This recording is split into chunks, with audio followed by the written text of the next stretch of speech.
ईमान अग्यां मौसम मान न रखे थी का। ईमान अग्यां मौसम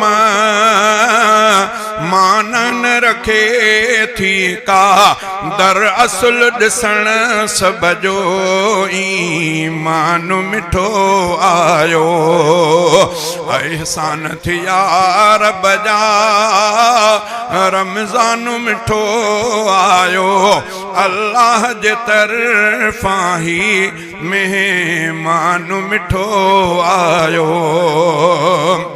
इखलास ताए पर वेतर थो घणो घुर्जे।